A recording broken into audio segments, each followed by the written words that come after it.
What's up, guys? My name is Grandview. Welcome to A Vibe Called West Radio, Episode 2.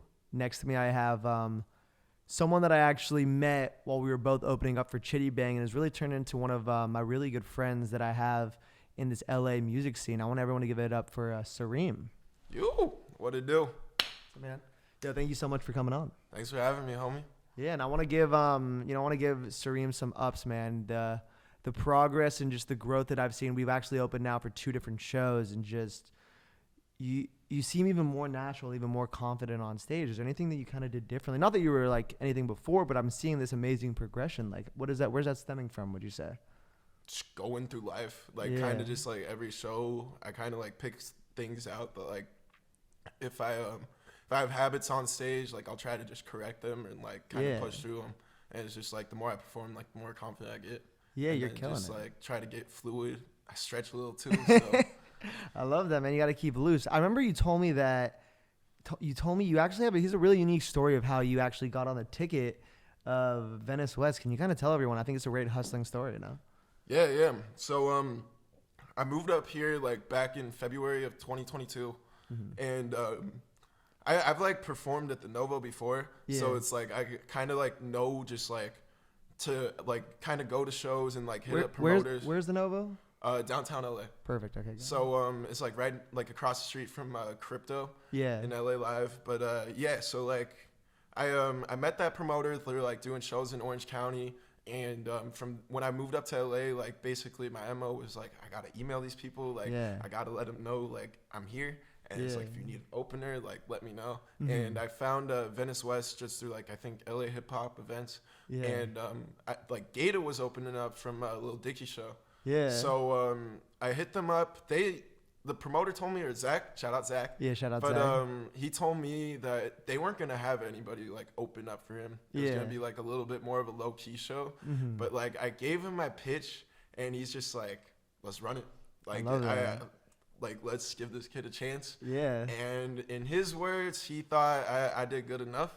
So like you killed it, yeah. So it was a dope ass night too. Like he was there with his whole squad. Like Lil Dicky like popped out for their performance on like Dave. Like, that's so sick. Yeah. So it was a whole Dave and Dave action, and he was like being GATA's hype man too, which was so sick, super rad. Yeah, were you able to talk to them after the show or anything, or no? Yeah. So I shot the shit with GATA beforehand. I actually got cool with his photographers before that.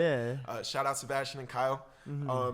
But yeah, we got to go in. I talked to him and his life coach. Met Swayze actually.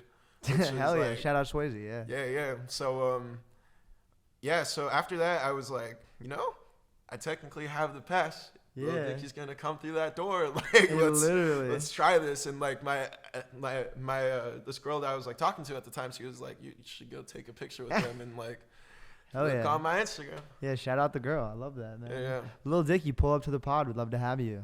That's an amazing story, man. I think that like the reason why I wanted you to tell that to people is it shows, ambition, but also the follow through that I think, it's easy to say I want to do something, but the follow through and to put in the work, that's a whole other thing. Where does that come from? What made you want to put yourself out there like that? Was it always like you just love performing, would you say? No. I grew up super quiet. Yeah. Like I wrote like poetry when I was like younger. Like I think like I started when I was like 12, and then like I had an English project and like honestly did a lot better than I expected. Like I didn't really like grow into myself until like probably the middle of my senior year.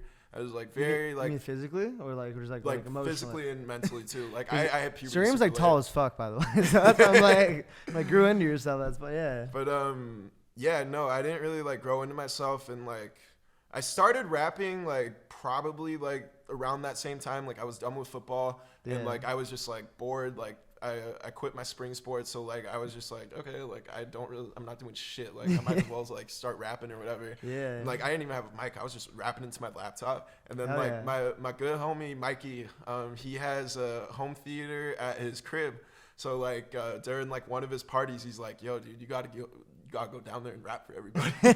I'm like, fuck, like that's being thrown to the wolves, literally. Yeah. Wow. So I was like, I couldn't memorize my shit. I just like did like the verse from like King T's like Play Like a Piano. Yeah. They didn't give a shit.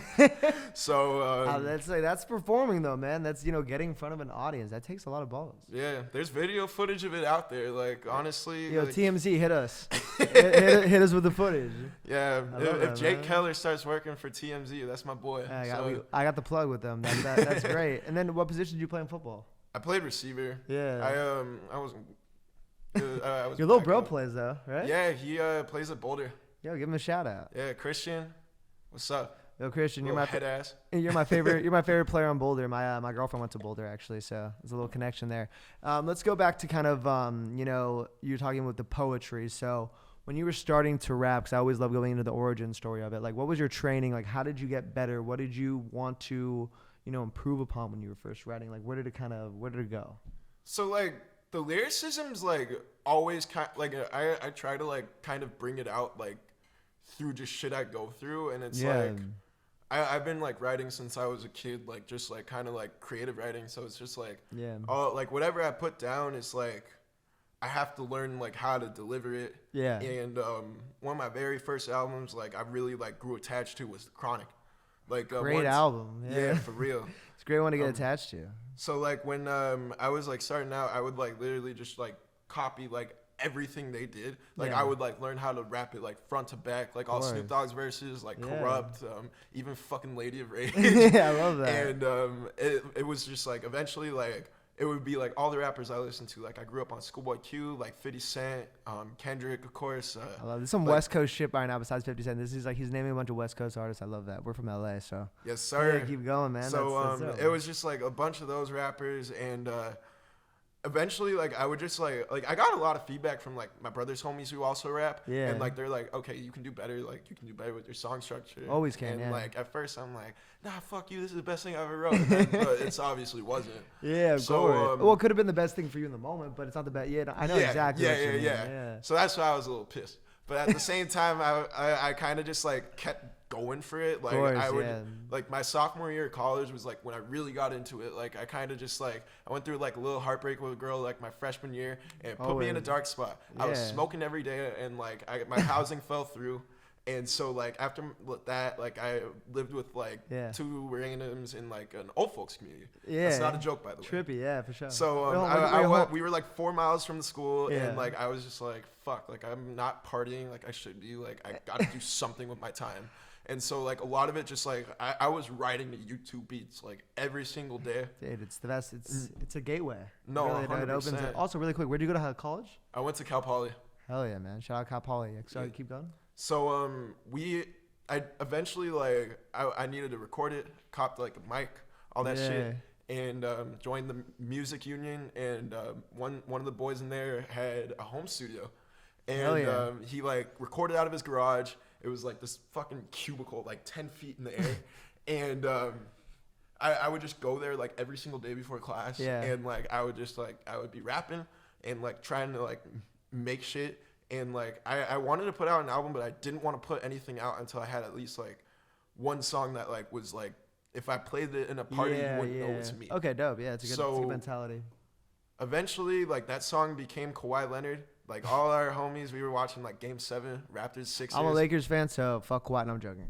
No, actually, fuck Kawhi the Clipper. But like that finals run was so fucking sick. That was like, that was 2019. That was a crazy one, man. Yeah. Mm-hmm. Do you think they would have won if the Warriors weren't injured though? Fuck no. Yeah, exactly. But you know that's you know it's the way that you got to play who's in front of you. Yeah. That's all you got to do. Best ability is availability. I mean, like, that's why when all you motherfuckers say that it's a Mickey Mouse championship in the bubble, that's the only thing that we could have fucking done. Your team didn't do it. Your team didn't do it. And the Celtics especially. Actually, I need to like center myself. Sorry, I hate the Mickey Mouse championship. You're fucking good. Yeah, I got you. Fuck the haters. But go on from so the song Kawhi Leonard.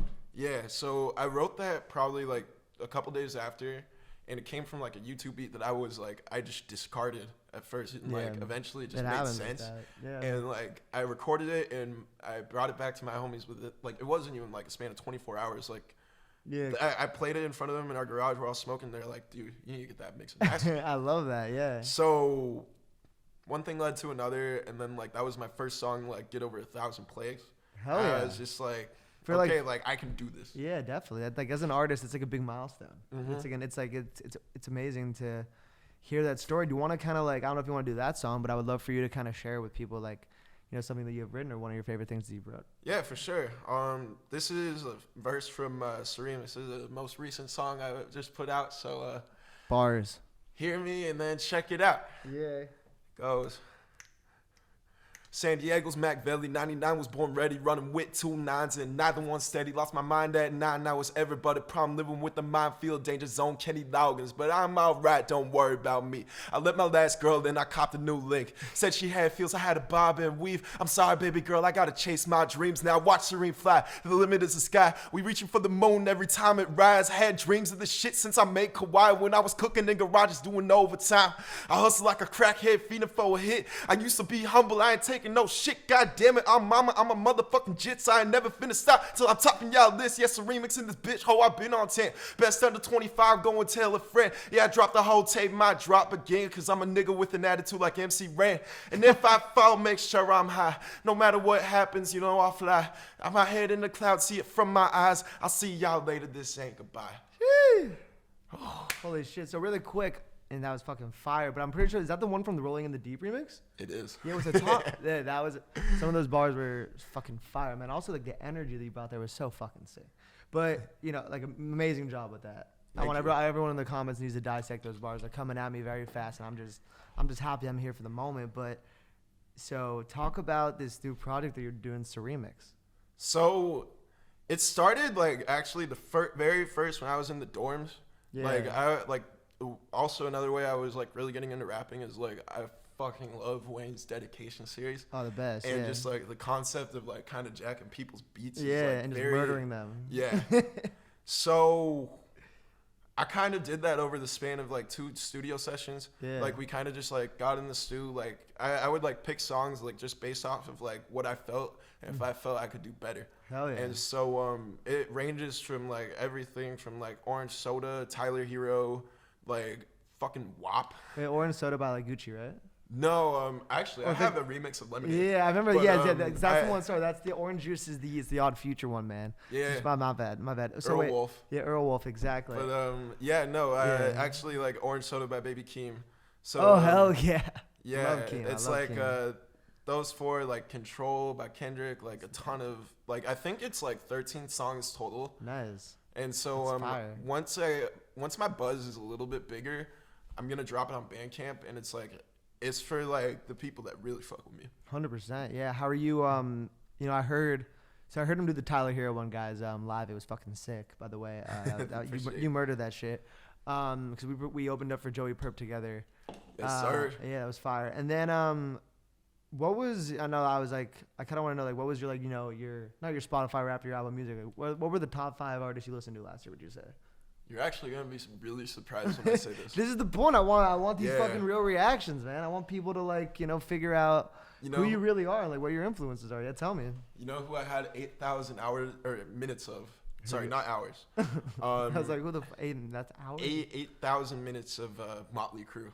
I love that. Damn. Yeah. How did you get into them? Like last year? Or is it like kind of like? So my dad's like always like grew up playing like metal around us, like hard rock. And I saw the movie and I was just like, oh fuck, I fucking love these guys. Dude, I love biopics like that. You know what I mean? When they show the inside of it, that's fucking sick. Yeah, it's great. Honestly, that's like become my favorite genre, and it's like. Those guys party like motherfuckers, and I want to bring that energy into my music. Seriously, they just don't touch the heroin. You know what I mean? Like that's. No, 100%. I'm joking. That was intense. But who else was on the? Because I know they did that a lot back in the day, and like those those bands. But who are the other people? Would you say in that? So followed by Schoolboy Q, Fire, Kendrick, Fire, Freddie Gibbs, Fire, Denzel Curry, Fire. And shout out to Van Halen. I love them. And literally, Van Halen. That's sick. Do you think Melt My Eyes was the album of the year? Yeah, it's up there. I So think fire. JID has a case. Never Story. The Forever Story was my favorite of the year. Yeah.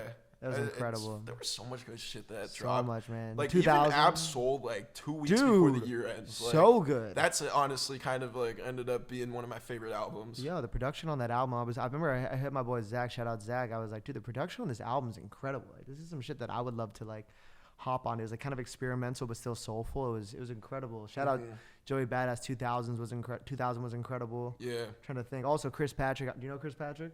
I've heard of him. I haven't like gone deep in his discography. Yo, Chris, come on the podcast sometime. But X-Files is one of my favorite ones of the year. But do you have anything specifically that you're releasing this year that you'd want to tell people? Got a couple things. All right, rip it, man. This is the time. So I have a collab album with my boy Alex. You met him. Hell yeah. Shout out Alex. He's the man. Yeah, he's the man. We have our collab tape probably dropping this month. We've been like making it for about like 2 years, and it's like sort of a time capsule more than like official drop. Hell but yeah. it's like we just want to get it out there to like, you know, What do you mean by time capsule? So we started making it like back in 2020. Yeah. So it's like I wouldn't say it's like reflective of where we both are now. I think we both like kind of evolved past that. Definitely. So that's good. Yeah, it's like kind of a reflection of like what we were like doing back then, and it's like it's a way to say thank you from like to the people that have like supported us from day one. Hell yeah. And so we have that Sareem at some point. Hell it's finished. I'm excited for that. Yeah, it's finished, but it's like I got it like it's got to be right. Like it's gotta.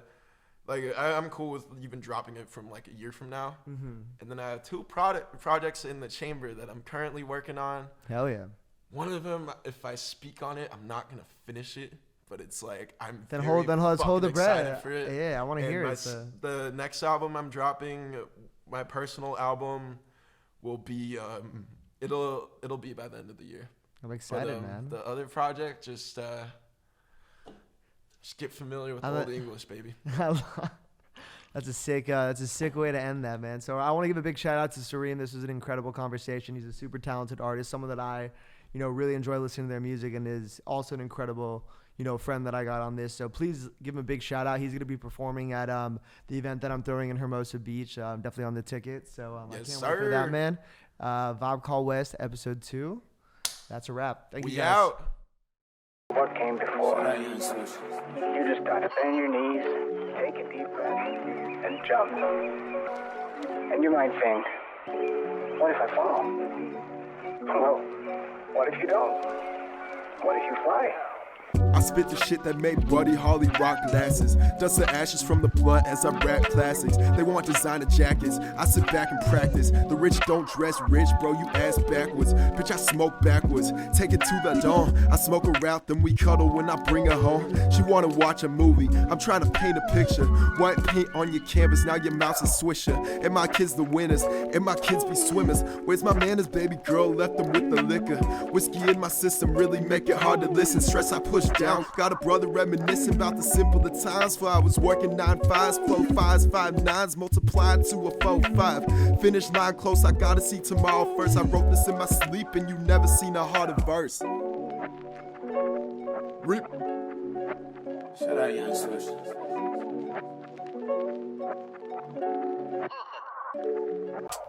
With the wicked smirk and the charming gaze, I perish this beat. With the verse of flame, call it power poetics, Uchi aesthetics, Phoenix flower lyrics, these are sign up for protection. Whole globes in my palm have been a phenomenon. My microphone is microdosed with vainness to help solve the reign of human nature. The fog that's in my brain, the waves of depression, the trauma loves the shape. But I'm young Uzumaki, neglected but cocky, with a lion in my heart that my whole brain embodies. I'm the sun, east, the moon, west, the north, south of New Best. Poets penning on gen woes with pen strokes of depth, yeah. See the stars is where I'm headed. I heavenly body this freestyle session. Grandview, Sareem, Vibe Call West. You gotta just go for it.